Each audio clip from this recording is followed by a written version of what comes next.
Welcome back to Mr. Post Frame. This is the Solo Barndo Build, day 19 and 20. We'll jump into the show, but I did a lot of different little odds and ends, just trying to wrap some details up. So let's go ahead and jump in and see what I did. Gonna get 3 to 4 inches of rain this weekend, which sucks. There's nothing I can do about it, so I want to get my ridge cap on. I don't have my corners yet, but I'll just leave my ridge stick out a couple inches on each end so I can have enough to bend it over. That way I won't have any issues with water coming down between my metal up there. And then I want to get the rest of the house wrapped at least around the bottom so I get my trim on and get it backfilled all around it so we can minimize the amount of mud and water and all that kind of stuff that this is going to cause problems with. So gonna get going on that. I'll show you how I do my ridge cap. Alright guys, well I just house wrapped this whole side down below so I can get my bottom trim on, and I just got off a phone call that wasn't like super exciting and I completely forgot to set up the camera, but it's neither here nor there. I can run all my base trim now, and then I'm gonna get some dirt and kind of backfill this up along here because we're supposed to get 3 to 4 inches of rain this weekend, and I want to get this all filled in and kind of grade it out so most of this water will flow out away from my trenches where I had dug for my frost protection. So gonna knock that out quick and then grab some lunch, even though it's 2 o'clock.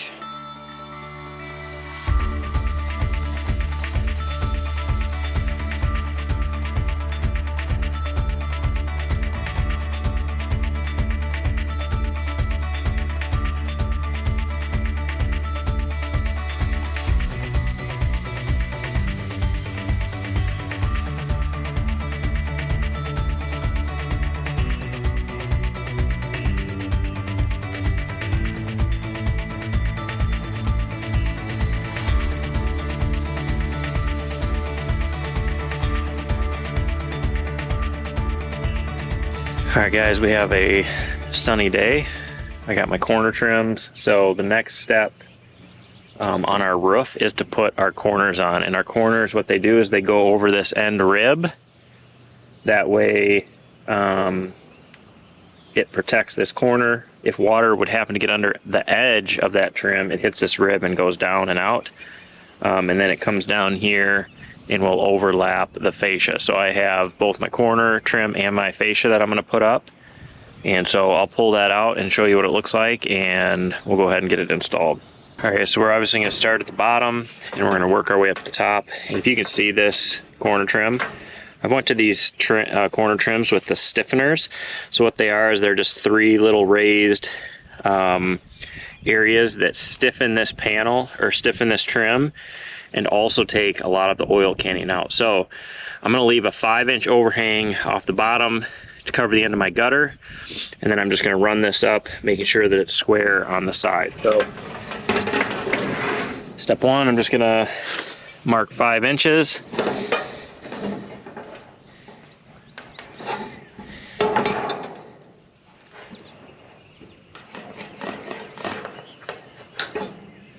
Probably can't see that because it's black, but I got a 5-inch mark right here, so I'll line that up with the edge of my eave, and that'll give me my overhang that I want. There is a lot of pollen on this roof.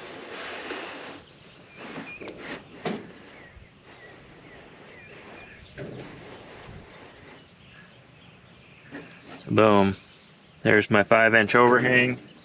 I'm going to make sure that this is square, and then I can put screws in at my 2-inch or at my 2-foot marks. Looks nice and square.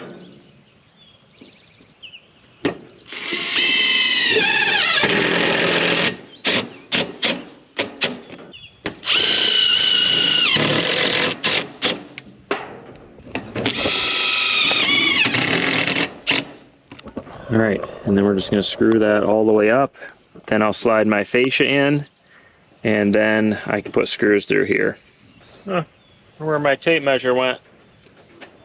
Where did my tape go, people?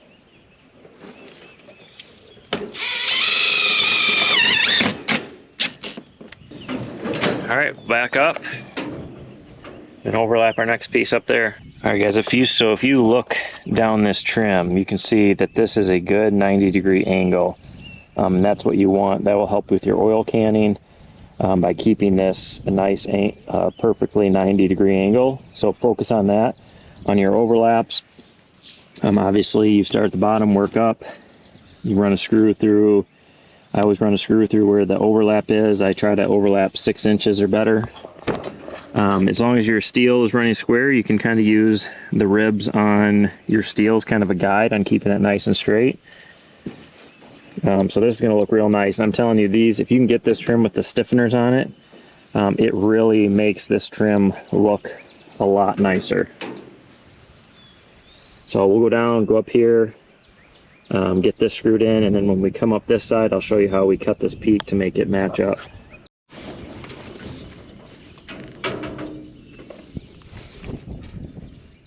All right, so I'm gonna take my square, peak is right here. So I'm gonna make a line right there.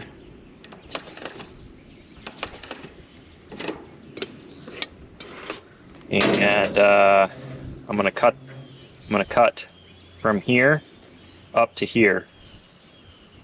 And then I'm gonna strike a line 90 degrees, which I have a level, bubble level on my square, so I can rotate that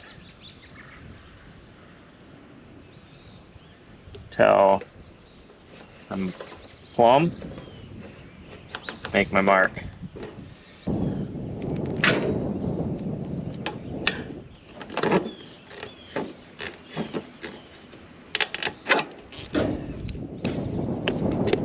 Now, I want this side to go under this side, so I'm going to use my snips that push this side in and this side out. So that would be my greens in this situation.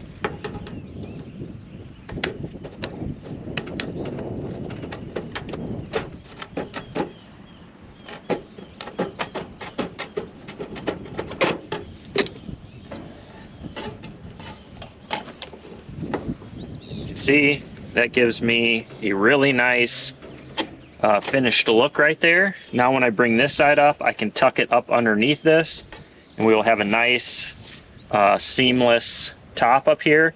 Now my ridge cap is going to come over the top, which will cover that, but there's no gap here. So you can see you have to cut this right here, otherwise you won't be able to bend this. And then make a plumb cut down, pushing this side out with your snips, this side in, and then that would just tucks in like that, and everything will line up just the way you want it to. Then when I bring this side up, I can tuck it up underneath, and then on top of that, all that's going to get covered with the ridge. I use a 16-inch ridge, which will come down about here, so all this will get covered anyway. So we'll have multiple layers of protection here, plus this is out over the overhang anyway.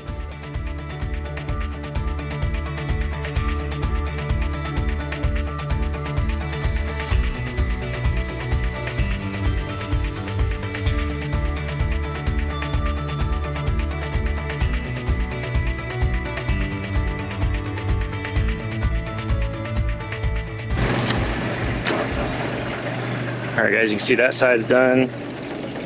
That side's all done, looks real nice. Come up here, got a slight overlap. This seam is really good. All my ribs and stiffeners line up. So my ridge cap will actually come down and cover all this. So we are good to go. We can start sliding our fascia in and then putting screws down here on the bottom. All right, so here is your fascia trim. This is an L6, which means it's a 6-inch fascia. There are companies out there that will give you a 4-inch, which that's really all you need. I like to use a full 6-inch because it gets that coverage way up underneath in here. So this is a 6/12 roof pitch. Hypothetically, not hypothetically, you would really start at the bottom and work your way up, but I'm just trying to get this end done because they're going to pour concrete, and I want to get everything I can done on this end that I need the lift for. So I can reach the last little bit with the lift, so I'm going to do this in reverse.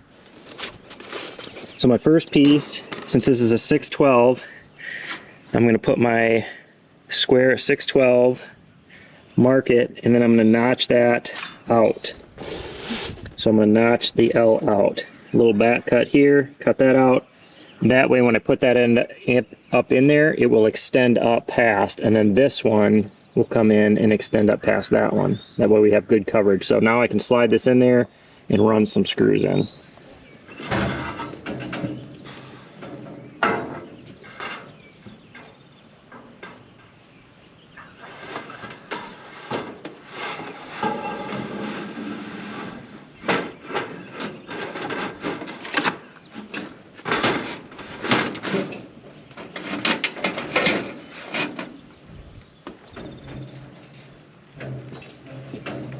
Make this sure this is a 90 degree. I'm pressing up so it finishes out my soffit.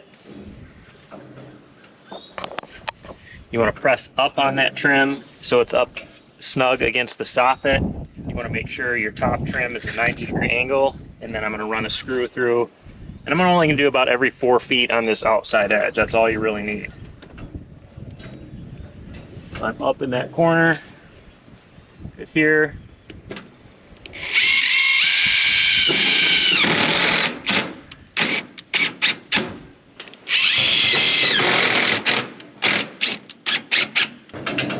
Go up here to the peak.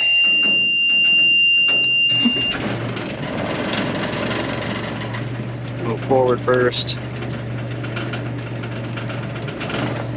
The key with your trims is, one, you don't put too many screws in, and two, you do not over tighten them, because all of that will cause oil cleaving.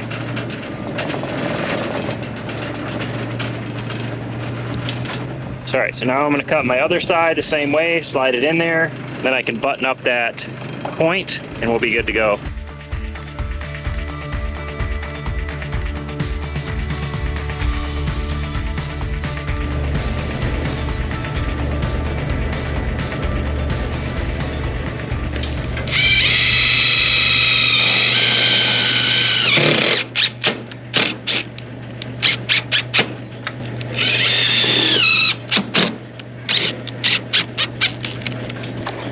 See, we got a seamless, there's no seams up here. Nice overlap here. Comes down here. So nice. Okay, so we got corner trim and we got fascia. You can really put the fascia on first. If you do that, you're gonna have to put little screws up here to hold it in place. I kind of like to slide it in after the fact. And now when I do my ridge will come over, I'll do an inch bend down, and so it'll hook over the edge. So then all of this will be protected from water. And if you look down the side, you can see we have 0 oil canning down here. Now in the summer when it gets 120 degrees, there might be some, but these, like I said, really help out with that. So now I'm gonna run one more piece of fascia down there. That way I can do the rest from the porch roof. After the concrete's poured. I just don't want to dry my lift on this once the concrete's in. So this might be really hard to show, but watch what happens when I over tighten the screw. You can see it bends it in right here and causes a little oil canning. So just going to back that out. That takes the stress off that. And just run that screw in until it's just touching. This is not going to have water issues here. So that's what I'm talking about when I say don't over tighten your trim screws. So we're all done with this end. We're going to go down to the other end, get that all on, and then I can put my ridge on and we will be waterproofed. I ran tape over it just because we got like 4 inches of rain. And I wanted to make sure no water got in and ran down. So I'll take that up and then run the ridge.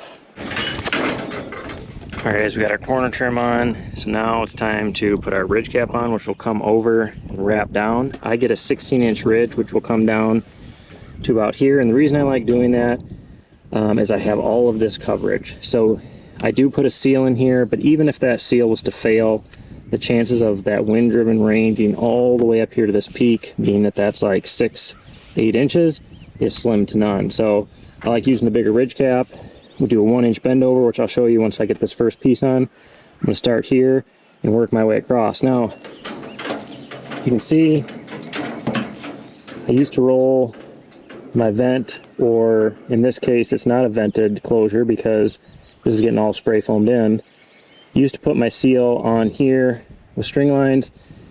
A couple of the guys that build for me put it on their actual ridge cap, and it works amazing, so I've converted to that.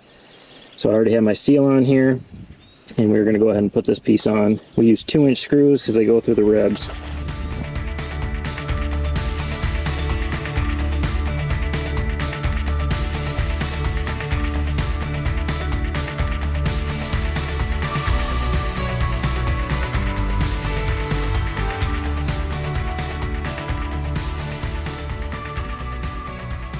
Alright, you see, so we roll out our seal just on the inside of this hem, all the way down. I always measure back to where my overlap is, and then I run a bead of sealant across there, back there. That way it seals that all up really well. And then as I go along, I'm just tacking this down, and then once I get it all in, I'll come back and screw it all the way in every single rib.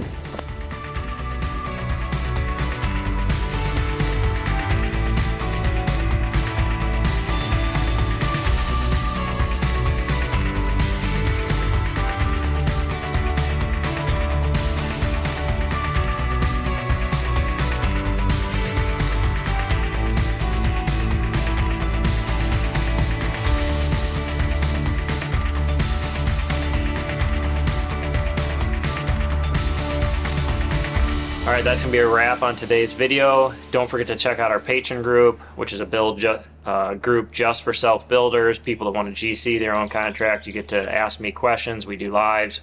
It's a great community of other people just like yourself. Also, check out back40buildings.com. That's our design service. We can help you get your barndominium designed. And also, we have some really cool resources. We got a really cool budget sheet that's interactive, and we have the barndominium building guide. Check that out. We just released it. It's like 115 pages. It covers every aspect of your build. So if you're going to do this on your own, it's definitely something that will really help you be efficient and save you money. So check that out. As always, we appreciate you watching. Hit that subscribe button, share it with your friends, and we'll catch you on the next video.